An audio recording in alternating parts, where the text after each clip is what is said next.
उजनी धरणातून भीमा नदीपात्रात सोडलेले पाणी नेमके कुठेपर्यंत पोहोचले याकडे भीमा नदीकाठच्या शेतकऱ्यांचं लक्ष लागलं होतं. अखेर शुक्रवारी सकाळी हे पाणी दक्षिण सोलापूर तालुक्यातील बरूर बंधाऱ्यापुढे पोहोचलं असून बरूर बंधारा पूर्ण क्षमतेने भरून वाहत आहे. आता या पाण्याचा प्रवाह पुढे हिळी बंधाऱ्याकडे सरकत असल्याची माहिती मिळत आहे.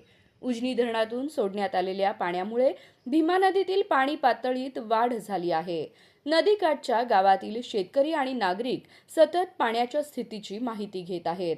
पाणी कुठपर्यंत आले याची माहिती सातत्यानं राजनीती न्यूज शेतकऱ्यांपर्यंत पोहोचवत आहे. यामुळे शेतकऱ्यांना शेती नियोजन, पाणी उपसा आणि जनावरांच्या पाण्याच्या व्यवस्थेसाठी मोठी मदत होत आहे.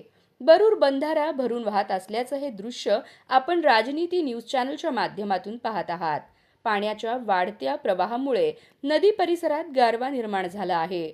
पुढील काही तासात हे पाणी हिळी बंधाऱ्यापर्यंत पोहोचण्याची शक्यता व्यक्त केली जात आहे.